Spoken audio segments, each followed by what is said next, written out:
प्यारे बच्चों, कैसे हो? तो फिजिक्स इनसाइड आउट प्लेटफॉर्म पर मैं हूं आपका फिजिक्स टीचर और हम पढ़ रहे हैं 11th class physics new book chapter number 5 solids and fluid dynamics. और आज के लेक्चर में हम पढ़ने जा रहे हैं article number 5.9 equation of continuity. इससे पहले कि आज के इस लेक्चर को स्टार्ट करें, अगर अभी तक आपने फिजिक्स इनसाइड आउट को सब्सक्राइब नहीं किया तो जल्दी से सब्सक्राइब करके बेल आइकन के बटन को क्लिक कर दें, ताकि जैसे ही नेक्स्ट लेक्चर्स अपलोड हो आपको साथ के साथ नोटिफिकेशंस मिलते रहें और आप एग्जाम की बहुत ही अच्छे से तैयारी करके बहुत अच्छे मार्क्स ले सकें। और आज की इस वीडियो को लाइक कर दीजिए ताकि लेक्चर को पूरे मजे से स्टार्ट किया जा सके। लास्ट लेक्चर में हमने फ्लूइड डायनामिक्स के बहुत ही इंपॉर्टेंट कंसेप्ट्स डिस्कस किए थे, जैसा कि streamline flow, turbulent flow, ideal fluids, और उसके साथ साथ जो कि बहुत ही इंपॉर्टेंट टॉपिक है rate of flow. Equation of continuity को पढ़ने से पहले लाजमी है कि आपको रेट ऑफ फ्लो के बारे में अच्छे से मालूम हो। अगर आपने अभी तक वो लेक्चर अटेंड नहीं किया तो उसका लिंक आपको डिस्क्रिप्शन में मिल जाएगा और इसके साथ साथ कमेंट सेक्शन में मिल जाएगा, वहां से आप इजीली असेस कर सकते हैं। इक्वेशन ऑफ कंटिन्यूटी को समझने के लिए मैंने यहां पर एक छोटा सा सेटअप तैयार किया है ताकि आपको इक्वेशन ऑफ कंटिन्यूटी की सही प्योर वाली फीलिंग दी जा सके कि एक्चुअली इक्वेशन ऑफ कंटिन्यूटी है क्या चीज, इसको हम फ्लूइड्स में क्यों पढ़ रहे हैं और इक्वेशन ऑफ कंटिन्यूटी का मेन थीम क्या है फ्लूइड्स में। देखिए यहां पर आपको एक पाइप नजर आ रहा है, ये क्या है? एक पाइप है। अब मैं इस पाइप में कुछ एंटर करता हूं, यहां से ये एक बॉल एंटर करते हैं। अभी ऑब्जर्व कीजिएगा, एक बॉल एंटर की, एक बॉल बाहर आ गई। अब जरा मैं दो बॉल्स एंटर करता हूं, देखिएगा यहां से ये एक बॉल, ये दूसरी बॉल, दो बॉल्स एंटर करूंगा। ऑब्जर्व कीजिएगा, एक बॉल, ये दूसरी बॉल। जब मैंने दो बॉल्स एंटर की तो उस साइड से दो ही बॉल्स निकली। यहां से कुछ ना कुछ थीम तो आपके जहन में बिल्ड हो रहा होगा। एक बॉल एंटर की, एक ही निकली, दो बॉल्स एंटर की, दो बॉल्स निकली। चलिए एक और ट्राई करते हैं। अब ग्रीन बॉल की बजाय एक रेड बॉल यहां से डालते हैं। देखिएगा ये रेड बॉल डाली, उधर से रेड बॉल निकल आई। जब रेड भी निकल आती है तो एक ब्लू डाल के चेक कर लेते हैं। एक ब्लू बॉल डालते हैं, ब्लू डालेंगे तो देखते हैं क्या होता है। देखो ब्लू बॉल डाली है तो दूसरी साइड से ब्लू ही बॉल निकल आई है। Actually this is equation of continuity. मान लीजिए यहां से मैं ये फ्लूइड एंटर कर रहा हूं, मैं जितना फ्लूइड एंटर करूंगा इतना ही फ्लूइड निकलेगा, और ये हमें कौन बताता है? इक्वेशन ऑफ कंटिन्यूटी, यानी fluid flowing inward is equal to fluid flowing outward. तो चलिए अब इसको जरा थोड़ी मैथमेटिक्स की फॉर्म में लेकर आते हैं। यहां पर अब हमने सबसे पहले इक्वेशन ऑफ कंटिन्यूटी की स्टेटमेंट लिखनी है। तो स्टेटमेंट लिखने के लिए ये एक डायग्राम ड्रा की है ताकि आपको ये स्टेटमेंट अच्छे तरीके से समझ आ जाए। अभी तक आपको क्या समझ आया कि जितना मैस एंटर होगा इतना ही मैस एग्जिट होगा, यानी मैस क्या रहेगा? कंजर्व रहेगा, ओवरऑल मैस कंजर्व रहेगा। यहां पर एक्चुअली हुआ क्या है कि यहां से आपने कुछ फ्लूइड एंटर किया है। एक इमेजिनरी सिलेंडर कंसीडर कर लीजिए फ्लूइड का। एक इमेजिनरी सिलेंडर यहां पर मैं ड्रा भी कर देता हूं। एक छोटा सा इमेजिनरी सिलेंडर फ्लूइड का कंसीडर कीजिए। यहां से आपने इतना फ्लूइड एंटर किया तो इतना ही फ्लूइड एग्जिट करेगा, और जितनी तेजी से आप एंटर करेंगे इतनी तेजी से वो एग्जिट करेगा, यानी जितने टाइम में आप इसको एंटर करेंगे उतने ही टाइम में वहां से ये एग्जिट कर जाएगा। तो इन शॉर्ट कि यहां पर जितना वॉल्यूम फ्लूइड का आप एंटर करेंगे, जितना वॉल्यूम फ्लूइड का एंटर करेंगे जितने टाइम में, इतना ही वॉल्यूम फ्लूइड का यहां से एग्जिट करेगा इतने ही टाइम में। इसका मतलब है कि वॉल्यूम पर यूनिट टाइम ये कांस्टेंट रहेगा, यहां पर दोनों इक्वल आएंगे। V ओवर T इन होने वाला और V ओवर T आउट होने वाला दोनों क्या रहेंगे? सेम रहेंगे। जब सेम रहेंगे तो यहां पर क्या हो जाएगा? इक्वल हो जाएगा। अगर इसको हम V1 ओवर T1 कह दें, इसको V2 ओवर T2 कह दें, तो ये आपके पास क्या आएगा? सेम आएगा। अब लास्ट लेक्चर में मैंने आपको बताया था कि V ओवर T इसको हम क्या लिख सकते हैं? देखें वॉल्यूम किसके इक्वल होता है? किसी भी सिलेंडर का वॉल्यूम, ये एक सिलेंडर है, इसका वॉल्यूम किसके इक्वल होगा? Cross sectional area multiplied by length. तो यहां पर हमने फ्लूइड का इतना वॉल्यूम एंटर किया, यहां पर एरिया कितना है? यहां पे A1 है, एग्जिट वाली साइड पे A2 है। जनरली कंसीडर कर लेते हैं A क्रॉस सेक्शनल एरिया। अब सिलेंडर की लेंथ कितनी है? यहां पर डेल्टा x1 है, यहां पर डेल्टा x2 है। कोई भी एक जनरल हम यहां पे कंसीडर करें, क्योंकि हमने जस्ट V और T को देखना है कि वो किसके इक्वल आता है। इसको हम जनरली फिर x ले लेते हैं, AX/T। अब देखें इतना वॉल्यूम फ्लूइड का एंटर हुआ है, पहले ये यहां पर था, जब एंटर हुआ है यहां पे पहुंचा है तो कितनी लेंथ कवर की है, यहां से यहां तक ये वाली लेंथ कवर की है, उसको हम जर्नली x कह रहे हैं कि जर्नल कोई भी लेंथ है, लेट से x है। आपने एक रिलेशन ऑलरेडी पढ़ा हुआ है चैप्टर नंबर 2 में, s is equal to VT। यहां पे s क्या है, ये लेंथ है, ये डिस्टेंस, तो इसकी जगह पे मैं x भी लिख सकता हूं, x is equal to VT। अगर मैं यहां पे x की जगह पे VT पुट कर दूं, V/T is equal to AVT/T, T और T cancel, V/T is equal to AV। जब V1/T1 V2/T2 के इक्वल था, यानी V/T कांस्टेंट था, जब V/T कांस्टेंट था तो इसका मतलब है कि AV भी क्या हो जाएगा, कांस्टेंट हो जाएगा। जब AV कांस्टेंट होगा तो यहां से फिर बच्चों आप ये कंक्लूड कर सकते हैं कि जितना वॉल्यूम यहां से एंटर हुआ है इतना ही वॉल्यूम एग्जिट होगा दूसरी साइड से, और इतने ही टाइम में एग्जिट होगा जितने टाइम में वो एंटर हुआ है। यहां पर देखिए एरिया कम था, जब एरिया कम था तो यहां पे सिलेंडर थोड़ा सा लंबा था, क्योंकि जो वॉल्यूम है इस फ्लूइड का वो क्या रह रहा है, कांस्टेंट रह रहा है through out, volume over time ये कांस्टेंट रह रहा है। तो इसका मतलब है यहां पर जब एरिया कम होगा तो ये थोड़ा लंबा हो जाएगा ताकि V/T कांस्टेंट रहे। यहां पर जब एरिया थोड़ा बढ़ेगा तो फिर ये लेंथ कम हो जाएगी ताकि V/T कांस्टेंट रहे। यहां पर ये जो पाइप है इसका एरिया आगे चलते चलते बढ़ता जा रहा है, यानी नॉन यूनिफॉर्म एरिया है। ये एक्चुअली नॉन यूनिफॉर्म एरिया बनाया ही इसलिए है ताकि आपको समझ आ सके कि नॉन यूनिफॉर्म एरिया हो या जैसा भी हो, V/T कांस्टेंट होगा, यानी कि AV product of area and velocity. यहां पर ये कैपिटल V है, this is volume and this is velocity. तो यहां से फिर इक्वेशन ऑफ कंटिन्यूटी की स्टेटमेंट कुछ इस तरह से निकल कर आती है, product of cross sectional area and the speed of fluid is constant and this constant is equal to volume per second और volume per unit time। तो चलिए इसी स्टेटमेंट को उठा के यहां पर लिख देते हैं, the product of cross sectional area of the pipe and the fluid speed, यानी product of cross sectional area of pipe and the fluid speed at any point along the pipe। देखो किसी भी जगह पर ये कांस्टेंट रहेगा, यानी यहां पर एरिया कितना है, A1 है, और वेलोसिटी कितनी है, V1। देखो यहां से जैसे जैसे आगे जा रहा है एरिया बढ़ता जा रहा है, जब एरिया बढ़ेगा तो वेलोसिटी कम हो जाएगी, यानी फ्लूइड की स्पीड और क्रॉस सेक्शनल एरिया का प्रोडक्ट क्या रहेगा, कांस्टेंट रहेगा किसी भी पॉइंट पर इस पाइप में किसी भी जगह पर। This constant is equal to the volume flow per second, यानी ये कांस्टेंट किसके इक्वल है, AV is equal to constant, और ये कांस्टेंट किसके इक्वल है, volume flow per second. Time का यूनिट क्या होता है, सेकंड होता है। वॉल्यूम पर यूनिट टाइम में तो हम ये कह सकते हैं this constant is equal to the volume flow per second of the fluid, या फिर इसको सिंपली हम फ्लो रेट भी कहते हैं, इस तरह अभी मैं आपको बता चुका हूं। तो यहां पर फिर आपको इक्वेशन ऑफ कंटिन्यूटी से क्या समझ आया कि जितना वॉल्यूम एंटर होगा जितने टाइम में, इतना वॉल्यूम इतने टाइम में एग्जिट होगा, जितना वॉल्यूम जितने टाइम में एंटर होगा इतना ही वॉल्यूम इतने टाइम में एग्जिट होगा। इक्वेशन ऑफ कंटिन्यूटी की डेरिवेशन के लिए सबसे पहले हमने यहां पर ये पाइप कंसीडर किया है जिसका क्रॉस सेक्शनल एरिया यूनिफॉर्म नहीं है। यहां पर क्रॉस सेक्शनल एरिया हो रहा है, यहां पर हो रहा है, यहां पर हो रहा है, यहां पर और है, इसलिए यहां पर लिख दिया consider a fluid flowing steadily through a pipe of non uniform cross section, यानी फ्लूइड फ्लो कर रहा है एक नॉन यूनिफॉर्म क्रॉस सेक्शन वाले पाइप में से।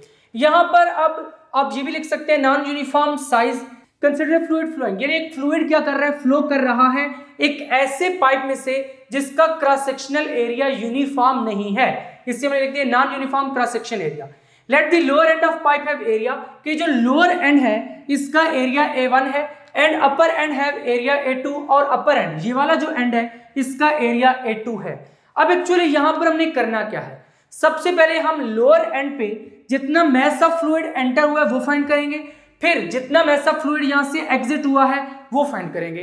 तो law of conservation of mess ये कहता है कि जितने मैस का फ्लूइड यहां से एंटर हुआ है इतने मैस का फ्लूइड यहां से एग्जिट होगा।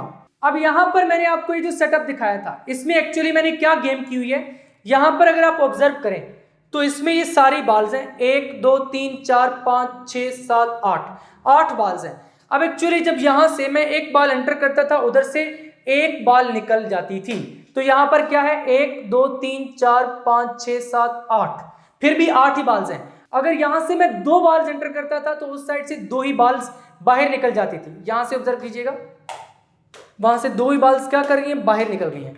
तो यहां पर अगेन से 1 2 3 4 5 6 7 8, अगेन से 8 बाल रह रही है।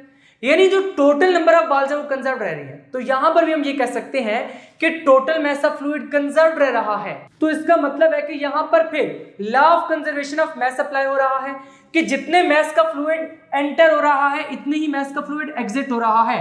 तो सबसे पहले हम इस लोअर एंड पर वो मास फाइंड करेंगे फ्लूइड का जो कि एंटर हो रहा है, और फिर उसके बाद अपर एंड वाले फ्लूइड का मास फाइंड करेंगे जो कि एग्जिट हो रहा है। सबसे पहले lower end of the pipe की बात करेंगे, इसलिए यहां पर हेडिंग लगा दी है at the lower end of the pipe, यानी जो पाइप की लोअर एंड है वहां पर मास ऑफ फ्लूइड कितना है, यानी जिस फ्लूइड को हम एग्जामिन कर रहे हैं यहां पर हमने फ्लूइड का इतना वॉल्यूम लिया, इसका मास कितना है, क्योंकि हमने आगे चलकर law of conservation of mass apply करना है कि mass of fluid flowing inward is equal to mass of fluid flowing outward. तो mass of fluid flowing inward ये हमने क्या करना है, फाइंड करना है। तो यहां पर लिख दिए if the fluid at the lower end of the pipe covers a distance delta x1 with a velocity v1। यहां पर याद रखिए कि इस पाइप में जो फ्लूइड का फ्लो है वो स्ट्रीमलाइन फ्लो है। आपकी बुक में भी स्टडी फ्लो का जिक्र किया गया, इसलिए यहां पर हमने भी यही लिखा है flowing steadily through a pipe of non uniform cross section, यानी जो फ्लो है दैट इज स्टेडी फ्लो और स्ट्रीमलाइन फ्लो। तो यहां पर ये कुछ डिस्टेंस कवर करता है दैट इज डेल्टा x1। मान लीजिए पहले ये फ्लूइड यहां पर है, जब ये अंदर गया है तो इसने कितना डिस्टेंस कवर किया है, इनटू द पाइप कितना डिस्टेंस कवर किया है दैट इज डेल्टा x1। कितनी वेलोसिटी के साथ अंदर मूव किया है दैट इज v1। और यहां पर हमने फ्लूइड को फ्लो करने के लिए बहुत ही थोड़ा सा टाइम दिया है, मान लीजिए वो थोड़ा सा टाइम डेल्टा t है। तो डेल्टा t टाइम में इसने यहां से यहां तक फ्लो किया है, यानी डिस्टेंस डेल्टा x1 कवर किया है कितनी वेलोसिटी के साथ, v1 वेलोसिटी के साथ। तो यहां पर फिर हम डेल्टा x1 किस तरीके से लिख सकते हैं, delta x1 is equal to देखिए s is equal to vt से लिखना है, s is equal to vt। बहुत थोड़ा सा टाइम दिया है डेल्टा t, तो t क्या हो जाएगा, डेल्टा t हो जाएगा v1 हो जाएगा, और s क्या हो जाएगा डेल्टा x1, यानी डेल्टा x1 डिस्टेंस कवर किया कितने टाइम में, डेल्टा t टाइम में, कितनी वेलोसिटी के साथ, v1 वेलोसिटी के साथ। तो यहां पर क्या हो जाएगा v1 डेल्टा t। अब इसके बाद हमने देखना है कि कितना वॉल्यूम फ्लो किया है पाइप में। तो वॉल्यूम फाइंड करने के लिए क्या करेंगे, यहां पर क्रॉस सेक्शनल एरिया को इसके साथ मल्टीप्लाई करेंगे। देखो जो हमने इमेजिनरी सिलेंडर कंसीडर किया फ्लूइड का, यहां पर इसकी लेंथ इतनी है और इसका क्रॉस सेक्शनल एरिया इतना है, cross sectional area multiply by length क्या मिलेगा, वॉल्यूम मिलेगा। तो यहां पर फिर वॉल्यूम फाइंड करते हैं, the volume of fluid flowing into the pipe through area A1 in time delta t। क्योंकि हमने इसको थोड़ा सा टाइम दिया है, सिर्फ डेल्टा t टाइम दिया है कि इसने जितना पास करना है कर ले, तो डेल्टा t टाइम में इसने इतना सा पास किया, इतना सा फ्लो किया है। तो यहां पर अब हमने वॉल्यूम लिखना है कि फ्लूइड का कितना वॉल्यूम डेल्टा t टाइम में फ्लो हुआ है through a cross sectional area A1। तो वो किस तरह से निकलेगा, v इज इक्वल टू, देखिए एरिया कितना है, यहां पर लोअर एंड की बात कर रहे हैं तो एरिया A1 है, इनटू डेल्टा x1 हो जाएगा ये वाला, तो डेल्टा x1 लिख दीजिए। This implies that v is equal to A1 delta x1 की वाली वैल्यू पुट कर दीजिए, क्या हो जाएगा v1 delta t, v1 delta t। अब यहां से वॉल्यूम तो आ चुका है, हमने निकालना क्या था, mass of fluid flowing inward. तो मास कहां से निकाल सकते हैं, अगर आपको याद हो तो मैं आपको पिछले लेक्चर्स में पढ़ा चुका हूं, density is equal to mass over volume. यहां से क्या हो जाएगा, mass is equal to density into volume. तो अगर मैं डेंसिटी इनटू वॉल्यूम कर दूं तो मुझे मास मिल सकता है। वॉल्यूम मैंने ऑलरेडी यहां पर लिखा हुआ है, डेंसिटी को मैं ρ1 पुट कर लूंगा, यहां पर लोअर एंड के लिए, अपर एंड के लिए ρ2 पुट कर लूंगा। तो चलिए यहां पर अब मास फाइंड करते हैं। If the density of fluid at lower end is ρ1, यानी लोअर एंड पे जो डेंसिटी ऑफ फ्लूइड की लेट से वो ρ1 है, तो यहां पर फिर मास ऑफ फ्लूइड जो कि इस एरिया A1 में से पास कर रहा है, फ्लो कर रहा है, उसको हम कैसे लिख सकते हैं, यानी इस शेडेड रीजन में जो मास ऑफ फ्लूइड है उसको कैसे लिखेंगे, डेल्टा m1, क्योंकि लोअर एंड से फ्लो कर रहा है जहां पे एरिया A1 है, तो इसके लिए क्या लिखेंगे, delta m1 is equal to, अभी मैं आपको बता चुका हूं m is equal to ρv। यहां पर डेल्टा m1 क्यों कह रहे हैं, m1 क्यों नहीं कह रहे सीधा सीधा, देखें यहां पर हमने बहुत ही थोड़ा सा टाइम लिया था, जब बहुत थोड़ा सा टाइम डेल्टा t लिया है तो यहां पर मास भी तो बहुत थोड़ा सा होगा, डेल्टा m1। तो delta m1 is equal to rho V, तो रो यहां पर क्या है, रो वन अभी हमने लिखा है, तो लिख दीजिए rho one into V. This implies that, मैं इंप्लाइज करके स्टेप के आगे स्टेप लिख रहा हूं, आपने स्टेप के नीचे स्टेप करना है। तो यहां से delta M one is equal to, delta M one is equal to, अब ये जो v की वैल्यू है इसको उठा के आप यहां पर लगा दीजिए, delta M one is equal to rho one into A one V one delta T, A one V one delta T, और इसको इक्वेशन नंबर 1 कह दीजिए। देखिए लोअर एंड पे सबसे पहले हमने मैथ कैलकुलेट कर लिया, that is delta M one is equal to rho one A one V one delta T. अब हमने डेल्टा एम टू कैलकुलेट करना है, यानी उस फ्लूइड का मैस जो कि इसमें से एग्जिट हो रहा है, यानी इस शेडेड रीजन में जो फ्लूइड है उसका मैस कैलकुलेट करना है। तो क्या हो जाएगा, डेल्टा एम टू, देखें यहां पर जब डेल्टा एम वन है तो ये सारे 1 1 है, जब डेल्टा एम टू निकालेंगे तो ये सारे 2 2 हो जाएंगे। तो यहां पर फिर हम सिमिलरली करके ये लिख सकते हैं कि delta M two is equal to rho two A two V two delta T.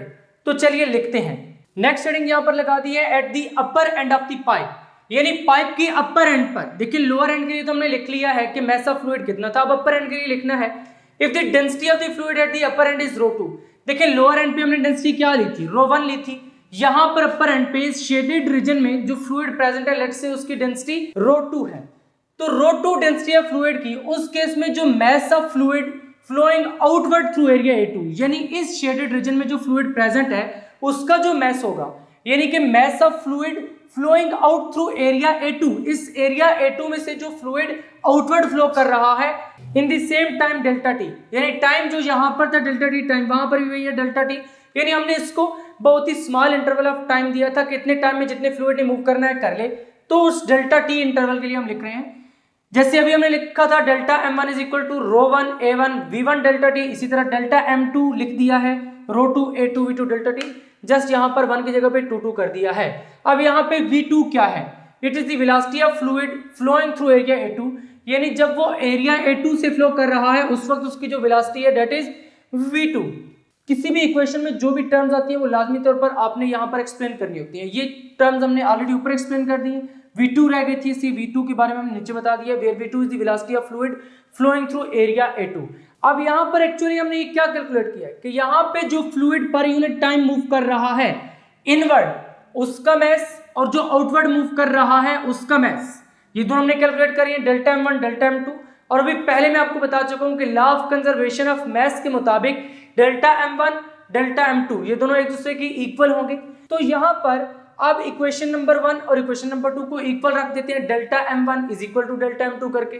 तो चलिए कंजर्वेशन ऑफ मैस अप्लाई करते हैं। यहाँ पर कंजर्वेशन ऑफ मैस की हेडिंग लगा दी है और क्या लिखा है, for an incompressible fluid flowing steadily, यानी अगर फ्लूइड फ्लो स्टेडी है, लेमिनर है और फ्लूइड इनकम्प्रेसिबल है तो उस वक्त मैस कंजर्व रहता है किसी भी फ्लूइड का। तो यहां पर अभी जैसे मैं आपको बता चुका हूं कि mass of fluid flowing inward is equal to mass of fluid flowing outward, तो यही लिख दिया the mass of fluid flowing into the pipe through area A1 in time delta T, यानी डेल्टा टी टाइम में must be equal to the mass of fluid flowing out through area A2 in the same time. तो यहां पर फिर क्या हो जाएगा, mass of fluid flowing in through area A1 वो कितना है, delta M1 is equal to mass of fluid flowing out through area A2, ये कितना हो जाएगा, डेल्टा M2। इसको इक्वेशन नंबर 3 कह दीजिए using equation 1 and 2 in equation 3, जो कि अभी हम पहले पढ़ चुके हैं, using equations 1 and 2 in equation 3। तो इक्वेशन 1 में हमने क्या पढ़ा है, डेल्टा M1 पढ़ा था, वो कितना आता था, रो one A1 V1 delta T, यही आता था, is equal to delta M2 कितना था, रो to A2 V2 delta T.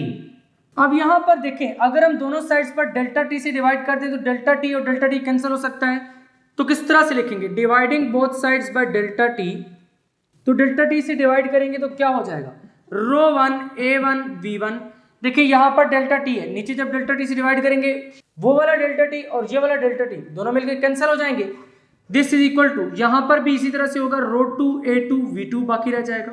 अब यहां पर ये जो इक्वेशन आई है इसको हम कहते हैं general form of equation of continuity. तो नीचे लिख देते हैं this is general form of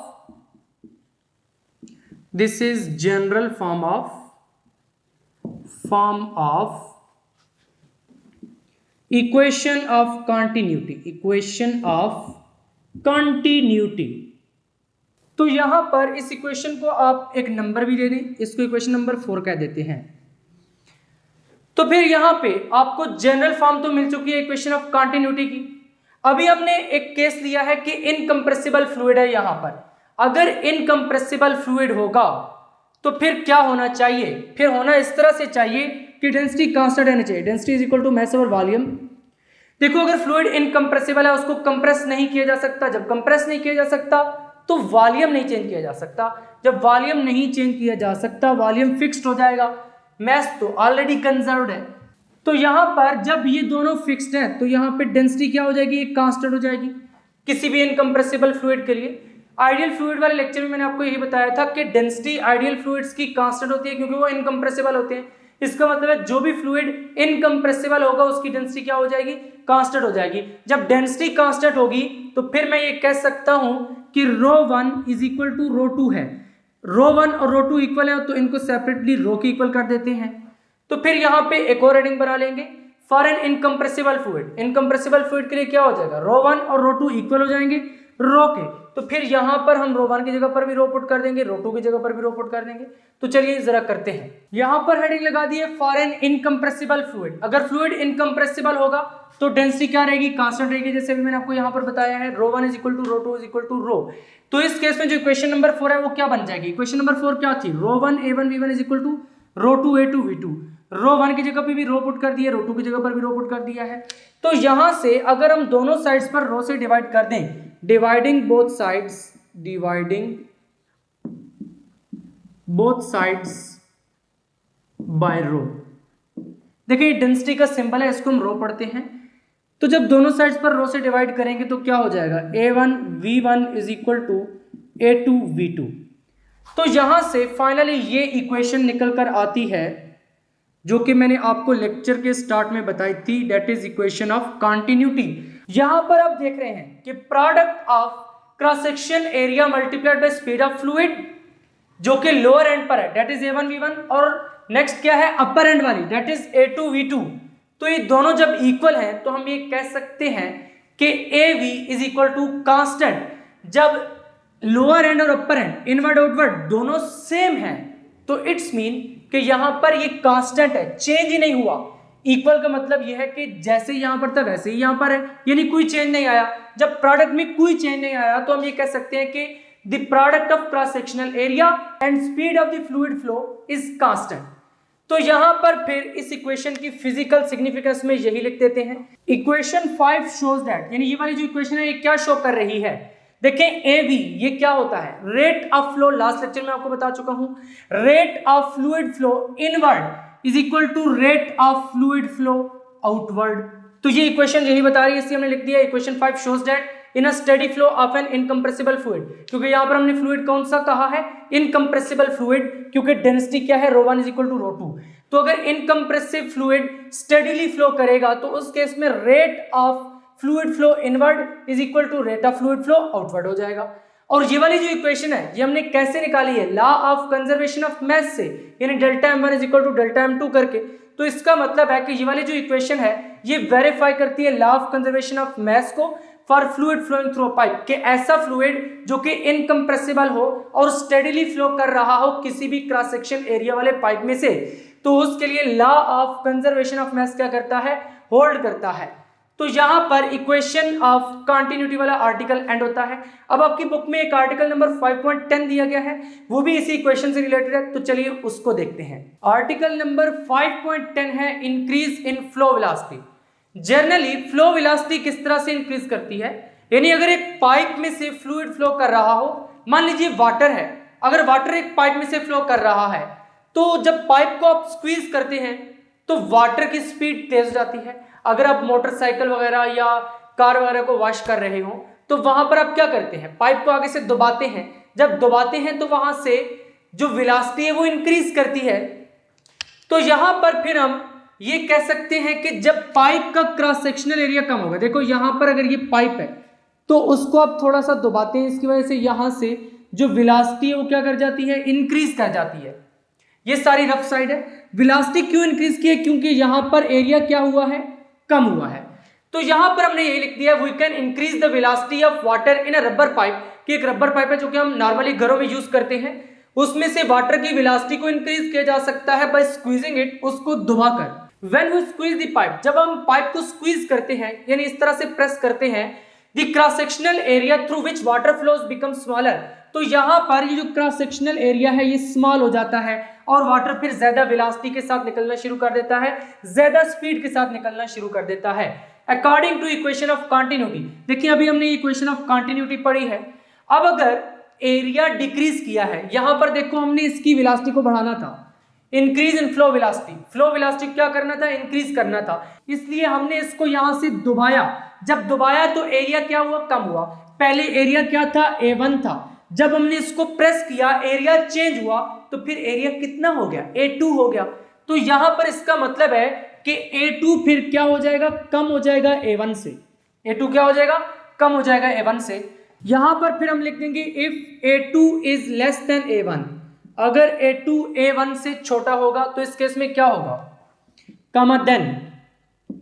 देखिए आपने इस तरह की इनइक्वालिटीज, अगर इक्वल का साइन हो तो उसको हम पढ़ते हैं इक्वालिटी इक्वेशन, यहां पर इसको कहते हैं इनइक्वालिटी। तो इनइक्वालिटी आपने प्राइमरी लेवल पर भी पढ़ी, मिडिल लेवल पर भी पढ़ी है, मैट्रिक में पढ़ी होगी। तो यहां पर एक्चुअली क्या होता है, A2 अवर A1 अगर हम करें, लेस देन का साइन इसी तरह से मेंटेन रहेगा, यहां पर 1 आ जाएगा। देखिए A1 को इधर ले आए नीचे, तो ये लेस देन 1 हो जाएगा। तो यहां पर फिर हम लिख सकते हैं देन A2 अवर A1 लेस देन 1। देखो A1 को नीचे ले आओ, पीछे उधर 1 रह जाएगा। अगर A2 लेस है A1 से, तो फिर इस इक्वेशन को हम कैसे लिख सकते हैं, देखो इस इक्वेशन को थोड़ा सा अरेंज कर लेते हैं। A2 इधर ही रहे, A1 को नीचे ले आए, A2 अवर A1 ये किसके इक्वल हो जाएगा, V2 को नीचे ले आए, V1 अवर V2। अब यहां पर देखें A2 अवर A1 ये क्या है, लेस देन 1 है। अगर A2 अवर A1 लेस देन 1 होगा तो इसका मतलब है V1 अवर V2 ये भी क्या होना चाहिए, लेस देन 1 होना चाहिए, क्योंकि A2 अवर A1 V1 अवर V2 की इक्वल है। अगर ये लेस होगा तो ये भी लेस होना चाहिए। तो it's mean in this case V1 our V2 is also less than 1। तो दिस इंप्लाइज दैट, यहां से फिर क्या मिलेगा, V1 is less than V2 और V2 is greater than V1। यानी जब A2 लेस होगा A1 से तो V2 greater than V1। A2 कम होगा, A2 क्या होगा, कम होगा तो V2 बढ़ेगी। पाइप को दबाएंगे तो वेलोसिटी बढ़ेगी। तो यहां से फिर क्या समझ आया कि जब आप पाइप को स्क्वीज करेंगे तो वहां से वाटर की वेलोसिटी क्या करेगी, बढ़ेगी। क्यों बढ़ेगी, क्योंकि एरिया कम हुआ है। अगर जनरली हम बात करें तो हमने अभी स्टार्ट में पढ़ा था AV is equal to constant, क्या पढ़ा था, AV is equal to constant. यहां से अगर मैं लिखूं V is equal to constant over A तो लिख सकता हूं कांस्टेंट अवर A। इक्वल को प्रोपोर्शनैलिटी में बदल दो, कांस्टेंट फिर यहां से हटा देंगे तो V is inversely proportional to A। जैसे जैसे A कम होगा तो V क्या करेगा, बढ़ेगा। तो यहां से भी ये प्रूव हुआ है कि अगर A2 लेस होगा A1 से तो V2 फिर ग्रेटर हो जाएगी V1 से। तो फिर यहां पे यही लिख देते हैं, hence reducing the area of the pipe increases the velocity of the fluid. जब पाइप का एरिया रिड्यूस करेंगे तो वेलोसिटी क्या करेगी, इंक्रीज करेगी।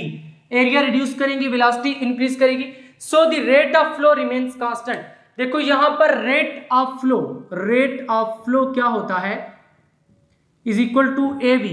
और इक्वेशन ऑफ कंटिन्यूटी क्या कहती है कि कांस्टेंट रहेगा। जब ये कांस्टेंट रहना है तो एक कम होगा तो V बढ़ेगा। देखो अगर दोनों कम हो जाएंगे फिर तो ये कांस्टेंट नहीं रहेगा, एक कम होगा दूसरा बढ़ेगा, तभी तो इनका प्रोडक्ट कांस्टेंट रहेगा। तो यही वजह है कि रेट ऑफ फ्लो को कांस्टेंट रखने के लिए जब एरिया रिड्यूस करते हैं तो वेलोसिटी खुद ब खुद बढ़ जाती है। Hence reducing the area of the pipe increases the velocity of fluid so that the rate of flow remains constant। तो यहां पर फिर आपको समझ आया कि रबर पाइप को स्क्वीज करने से किस तरह से वाटर की वेलोसिटी बढ़ती है। अब ये बहुत ही इंपॉर्टेंट शॉर्ट क्वेश्चन है, पेपर में इस तरह से आ सकता है, how can you increase the velocity of water in a rubber pipe, how can you increase the velocity of water in rubber pipe. इस क्वेश्चन को अपनी नोटबुक पर नोट कर लें। यहां पर मैं क्वेश्चन लिख भी देता हूं आपके लिए, how can you increase the velocity of water in a rubber pipe तो किस तरह से करते हैं, उसके आंसर में आपने ये लिख देना है। पहले ये वाला वन लाइन आंसर लिखना है, उसके बाद रीजन कैरिंग लगा के यहां से यहां तक लिख देना है। अब चलते हैं scientific facts do you know, जो कि आपकी बुक में दिए गए हैं। तो सबसे पहले पेज नंबर 100 पर एक साइंटिफिक फैक्ट है। लिनार्ड यूलर एक साइंटिस्ट थे, फिजिक्स और मैथ दोनों में उनकी अच्छी खासी कंट्रीब्यूशन है। तो उनके बारे में लिखा गया, Lenard Euler obtained the continuity equation for an incompressible fluid with a large number of terms in 1752। Actually Lenard Euler sir ने जो इक्वेशन ऑफ कंटिन्यूटी डिराइव की थी उसमें बहुत सारी हायर ऑर्डर टर्म्स थी। तो आपकी बुक में जो इक्वेशन ऑफ कंटिन्यूटी दी गई है ये जस्ट सिंप्लीफाइड फॉर्म है इसकी, जो कि लेटर ऑन सी ट्रूसडेल जो साइंटिस्ट थे उन्होंने इसको कन्वर्ट किया था सिंप्लीफाइड फॉर्म में। लिनार्ड यूलर सर की दी गई जो इक्वेशन है वो हम बीएस लेवल पर स्टूडेंट्स को पढ़ाते हैं फ्लूइड डायनामिक्स में, अच्छा खासा वो वर्क है, काफी सारी हायर ऑर्डर टर्म्स उसमें आती हैं, डेरिवेटिव वाली टर्म्स आती हैं। तो आपके लेवल पर जस्ट इसकी ये सिंप्लीफाइड फॉर्म है a1 v1 is equal to a2 v2। Next है एक टिडबिट, पेज नंबर 101। इसमें एक वाटर टैप दिखाई गई है, इस तरह से मान लीजिए ये एक वाटर टैप है और यहां से वाटर क्या कर रहा है, फ्लो कर रहा है। जैसे जैसे वाटर नीचे आता है तो वो नैरो होता जाता है। आपने भी जनरली ऑब्जर्व किया होगा, जब वाटर टैप को ओपन करते हैं ऊपर से वो काफी वाइड होता है, नीचे आके नैरो हो जाता है। देखो जैसे जैसे ये नैरो होता है इसकी वेलोसिटी बढ़ती जाती है। वेलोसिटी क्या करती है, बढ़ती है। लास्ट लेक्चर में मैंने आपको यही बताया था कि जैसे जैसे वाटर नीचे मूव करता है उसकी वेलोसिटी क्या करती है, बढ़ती है। क्यों बढ़ती है, क्योंकि यहाँ पर एरिया कम हुआ है। और यहाँ पे मैं आपको बता चुका हूं कि जब एरिया रिड्यूस होगा तो वेलोसिटी क्या करेगी, बढ़ेगी। उसके बाद नेक्स्ट एक फॉर योर इंफॉर्मेशन है, the equation of continuity is applied to blood flow in arteries and veins. ये जो तीनों पॉइंट्स हैं दे आर वेरी इंपॉर्टेंट, इनको आपने याद भी करना है। देखिए जो ब्लड है, ह्यूमन ब्लड, ये एक्चुअली एक इनकम्प्रेसिबल फ्लूइड है। तो यहां पर इक्वेशन ऑफ कंटिन्यूटी जो है वो इजीली वर्क कर जाती है। किस तरह से, जहां से वेन्स नैरो होती हैं वहां पे जाकर एरिया रिड्यूस हो जाता है और वेलोसिटी इंक्रीज करती है। और जब एरिया बढ़ता है यहां पर तो वेलोसिटी क्या हो जाती है, कम हो जाती है। तो फिर यहाँ पे इक्वेशन ऑफ कंटिन्यूटी इसी तरह से अप्लाई हो सकती है। कंसेप्ट यही है कि जहां पर एरिया बढ़ेगा वेलोसिटी कम होगी, एरिया कम होगा वेलोसिटी बढ़ेगी। सेकंड है water flow in reverse and pipes. देखिए रिवर्स में भी जहां पर नैरोअर पाथ होता है वहां पर वेलोसिटी ज्यादा होती है वाटर की, और पाइप्स में भी इसी तरह होता है, ऑलरेडी हमने डिस्कस किया है। Air flow in duct and ventilation systems, already मैं आपको बता चुका हूं कि एयर भी फ्लूइड में आती है, क्योंकि एयर एक गैस है और फ्लूइड में लिक्विड्स और गैसेस दोनों आ जाती हैं। जब एयर एक गैस है तो इसको भी हम फ्लूइड्स में स्टडी करते हैं। Air flow in ducts, duct क्या है, देखिए आपकी किचन में जहां से स्मोक गुजर के बाहर निकलता है, स्मोक डक्ट जिसे हम कहते हैं, एक्चुअली वो डक्ट ही है। अब स्मोक क्या है, ये भी तो एक फ्लूइड में आता है। वहां से वो जब स्मोक गुजरता है तो जहां से डक्ट नैरोअर होती है वहां से वेलोसिटी ज्यादा हो जाती है, जहां से वो वाइड होती है वहां से वेलोसिटी कम हो जाती है। सिमिलर केस होता है वेंटिलेशन सिस्टम्स में भी। उसके बाद पेज नंबर 101 पर फिगर 5.16 है, the speed of water spraying from the end of a garden hose increases as the hose is squeezed with the thumb. देखो अभी हमने पढ़ा है कि जब पाइप को स्क्वीज करेंगे, पाइप की जगह पर होज हो जाए, होज को स्क्वीज करेंगे, आगे आप अंगूठा रखेंगे इस तरह से तो वहां पे एरिया कम होगा। जब एरिया कम होगा तो वेलोसिटी बढ़ जाएगी। तो यहां पर यही कर रहा है। फाइनली आज के लेक्चर में फिर हमने इक्वेशन ऑफ कंटिन्यूटी पढ़ी है कि एक्चुअली इक्वेशन ऑफ कंटिन्यूटी की स्टेटमेंट क्या है, देन आपने इसको डिराइव किस तरह से करना है, ये very very important long question है। और इसके बाद चैप्टर नंबर 5 की most important equation Bernoulli's equation, जो कि बहुत ही इंटरेस्टिंग टॉपिक भी है और वेरी वेरी इंपॉर्टेंट टॉपिक है लॉन्ग क्वेश्चंस के रिस्पेक्ट से, इसलिए आपने वो लेक्चर मिस नहीं करना। अगर अभी तक आपने फिजिक्स इनसाइड को सब्सक्राइब नहीं किया तो जल्दी से सब्सक्राइब करके बेल आइकन के बटन को क्लिक कर दें, ताकि जैसे ही नेक्स्ट लेक्चर्स अपलोड हों आपको साथ के साथ नोटिफिकेशंस मिलते रहें और आप एग्जाम की बहुत ही अच्छे से तैयारी करके बहुत अच्छे मार्क्स ले सकें। मिलेंगे नेक्स्ट लेक्चर में, तब तक के लिए अल्लाह हाफिज।